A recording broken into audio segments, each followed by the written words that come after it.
He walked in with a check worth $5 million. In less than 60 seconds, she tore it in half in front of everyone. She looked at his jacket before she looked at the number. That was her first mistake. He didn't yell. He didn't argue. He just made one phone call a sound, and the whole bank was about to feel it. If you've ever been judged by what you're wearing instead of who you actually are, stay with me until the very end of this story, because what happened in that bank lobby will remind you why you should never underestimate a quiet man in a worn-out jacket. And if stories like this move you, hit that like button and subscribe right now, because you do not want to miss what's coming. Elijah Grant had learned a long time ago that people made up their minds about him before he ever said a word. It happened at gas stations, at restaurants, at parent-teacher conferences where other fathers assumed he was someone's employee rather than someone's dad. He'd stopped letting it bother him years ago, mostly because he'd been too busy surviving to spend energy on anger. His wife, Renee, had passed 6 years earlier from a sudden illness that took her within 4 months of diagnosis, leaving Elijah alone to raise their daughter Zoe, who was only 7 at the time and old enough to remember everything but too young to understand any of it. Back then, Elijah drove a single delivery truck for a regional freight company, coming home most nights smelling like diesel and exhaustion, doing his best to be both parents for a little girl who cried herself to sleep more nights than he could count that first year. He remembers sitting on the edge of her bed one particularly hard night, Zoe asking him quietly if it was her fault her mother left, and Elijah having to explain, gently and patiently, that some things in life simply weren't fair, and that didn't mean anyone had done anything wrong. It was one of 100 conversations that year that aged him faster than his actual years. Money was tight in ways that kept Elijah awake at night doing math in his head. Rent, Zoe's school supplies, the truck payment, groceries stretched as far as they'd go. But Elijah had always had a stubborn streak, a refusal to accept that his circumstances were permanent. He started picking up side freight jobs on weekends, building relationships with small local businesses who needed reliable delivery he could offer better than the larger companies. Within 2 years, he'd saved enough to buy a second truck and hire his first driver,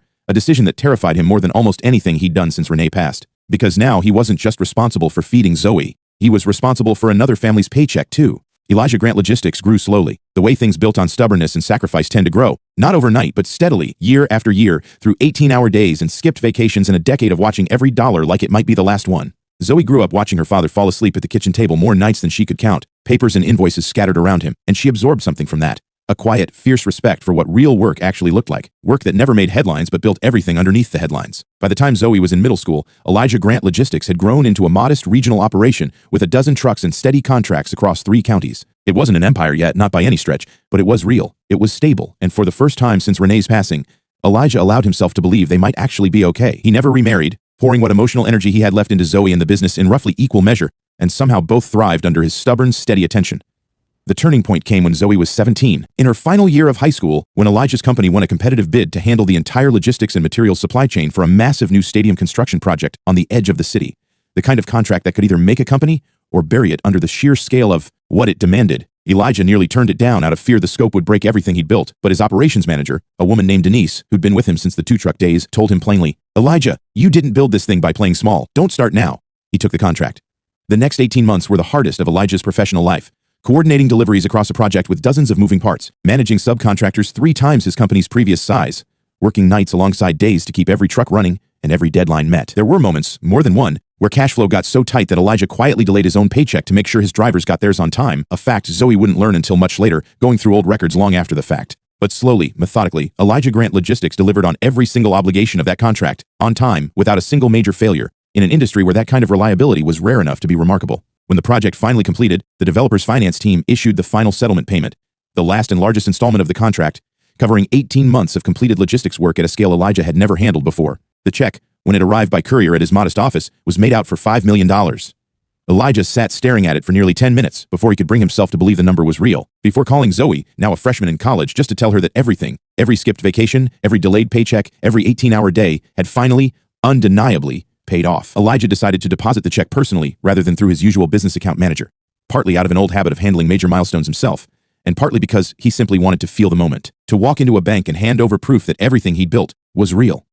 He drove to the downtown branch of First Meridian Bank in his work clothes straight from a site visit that morning, a faded gray work jacket, jeans, boots still carrying a light dusting of construction site dirt, because that was simply what Elijah Grant looked like on an ordinary Tuesday, regardless of the number written on the check in his folder. The lobby of the downtown branch was upscale in the particular way that made people like Elijah slightly aware of themselves. Polished marble floors, tall glass windows, hushed voices, employees in sharp-tailored suits moving briskly between offices. Elijah waited his turn patiently in line, folder tucked under one arm, and when he finally reached the counter, he greeted the teller with the same calm politeness he offered everyone, sliding the folded check across the marble surface. The teller that day was Whitney Cole, a bank manager in her early 30s who had transferred to the downtown branch only 4 months earlier, eager to prove herself in a higher-profile location.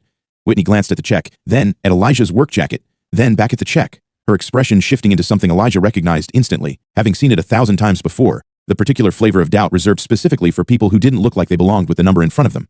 "This is a $5 million check," Whitney said slowly, as though explaining something to a child. "Do you understand what that means?" "Nah." "I do," Elijah said evenly. "It's the final payment on a stadium logistics contract my company completed. You can verify it with the issuing account or with my business banker, Mr. Alvarez, who's expecting the deposit today." Whitney's expression didn't soften. If anything, it hardened further, some private assumptions solidifying behind her eyes. "We see a lot of altered checks come through here," she said, loud enough now that nearby customers turned to look. "I'm going to need you to step aside while I—" She didn't finish the sentence. Instead, without waiting for a supervisor, without running a single verification call, without so much as glancing at the account routing information printed clearly along the bottom, Whitney gripped the check in both hands and tore it cleanly in half. The lobby went completely silent. Elijah stood perfectly still, staring down at the two halves of the check resting on the marble counter. $5 million split neatly down the middle by a woman who hadn't asked a single verifying question before deciding he must be lying. Somewhere behind him, a customer gasped audibly. Elijah felt the old familiar heat rise in his chest. Not rage exactly, but something colder, something he'd carried for 20 years of being looked at exactly this way. He didn't raise his voice. He didn't argue. He simply looked at Whitney for a long, steady moment, then reached into his jacket pocket and pulled out his phone. "You can call whoever you need to," Whitney said, folding her arms, apparently mistaking his calm for defeat. "But I'm not processing a check like that without proper channels." Elijah said nothing back. He dialed a single contact, held the phone to his ear, and waited. "Gerald," he said simply when the call connected. "I'm at your downtown branch. You might want to come down here." Upstairs, in a glass-walled corner office overlooking the skyline, Gerald Whitfield, regional president of First Meridian Bank, had been reviewing quarterly reports when his private cell rang, displaying a name he recognized instantly among a very short list of contacts. He answered without hesitation. Gerald had known Elijah Grant for nearly 6 years, not as a customer exactly, but as one of the earliest private investors in the holding company that owned First Meridian's regional branches, a quiet, deliberately low-profile stake Elijah had built years earlier as his logistics business grew, choosing to invest rather than flaunt his growing success. Gerald was one of only a handful of people at the bank who knew Elijah Grant's actual name carried real weight behind it, and Elijah, true to his nature, had never once used that leverage in 6 years of ordinary banking visits. "I'm on my way down," Gerald said immediately, already rising from his chair and grabbing his jacket, his voice carrying an urgency his assistant had never heard from him before. He didn't wait for the elevator to arrive at a leisurely pace, pressing the button repeatedly, jaw tight, already imagining every possible scenario that could have gone wrong badly enough for Elijah Grant to call him directly, rather than simply escalating through normal channels. Gerald crossed the lobby floor in long, urgent strides the moment the elevator doors opened, his eyes finding Elijah immediately amid the small crowd of stunned onlookers still gathered near the counter. "Mr. Grant," Gerald said, extending both hands respectfully as he reached him, his voice carrying clearly across the silent lobby. "I am so deeply sorry. Please, sir, let me handle this personally." The word landed in the lobby like a stone dropped into still water.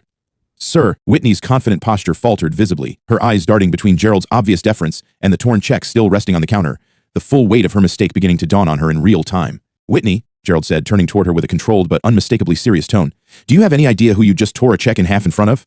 Whitney opened her mouth, then closed it again, clearly having no answer that could survive the question.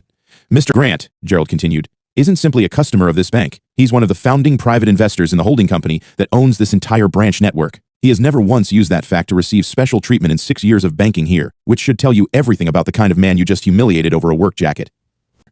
The lobby remained utterly silent, customers and staff alike absorbing the full weight of the reversal unfolding in front of them. Elijah, for his part, showed no satisfaction in the moment, no vindictive pleasure at watching Whitney's composure crumble. "Gerald," he said quietly, "this isn't really about me. It's about the fact that this could happen to anyone who walks in here looking like I do, on an ordinary Tuesday, and most of them don't have your number saved in their phone."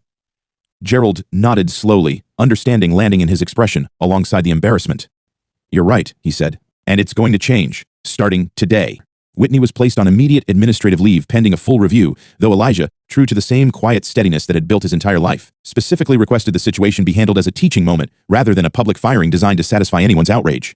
"I don't need her career destroyed," he told Gerald later that afternoon, once the replacement check had been properly issued and verified. "I need every employee at every branch retrained so this doesn't happen to the next person who doesn't have somewhere to call."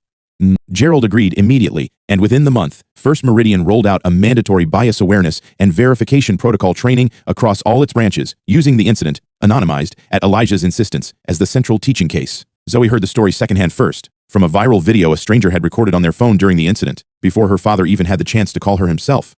By the time Elijah did call that evening, Zoe already had feelings sorted out clearly in her mind. "Dad," she said, half laughing despite the anger still evident in her voice, "you built an entire company from one truck, quietly, became an investor in an actual bank, and you're still wearing that same gray work jacket to deposit $5 million checks?" Elijah laughed for the first time all day. "Baby, that jacket's got 18 years of honest work in it. I'm not retiring it over somebody else's assumptions." 2. The story spread quickly once the recorded video surfaced publicly, less because of outrage, though there was plenty of that, And more because of how Elijah handled the aftermath, refusing interviews that painted him as a victim, instead using the small wave of public attention to speak briefly and directly about the importance of financial literacy and generational wealth building in communities like the one he'd grown up in. He quietly funded a scholarship program through his company for first-generation college students studying business and logistics, choosing that response over lawsuits or headlines, chasing sympathy. Elijah Grant Logistics continued growing in the years that followed, eventually expanding into 2 neighboring states. But Elijah himself changed very little day to day. He still drove out to site visits personally when he could, still wore the same style of practical work clothes regardless of the size of the checks passing through his hands, and still told Zoe, now well into her college years studying business administration herself, the same thing he'd told her the night her mother passed. Some things in life aren't fair, and the only real answer is to keep building something true anyway, regardless of who underestimates you along the way. Whitney Cole. After completing a mandatory retraining program and a lengthy period of reflection Elijah never asked about but privately hoped had been genuine, remained with First Meridian in a different branch entirely, and years later would occasionally cite the incident, anonymously, as the single moment that fundamentally changed how she saw the people standing across the counter from her. Proof, in its own strange way, that even the hardest lessons can eventually take root. Elijah kept that torn check, both halves taped carefully back together, framed in his modest home office beside a photo of Renee and a crayon drawing Zoe had made at 7 years old. Not as a trophy of vindication, but as a quiet daily reminder of exactly how far quiet, stubborn work can carry a person, no matter how many times the world decides to underestimate them first. If this story moved you even half as much as it moved me writing it, make sure you're subscribed, drop a comment telling us where you're watching from, and share it with someone who still believes that dignity and hard work outlast anyone's assumptions. Because somewhere out there today, someone in a worn-out jacket is about to prove exactly the same thing.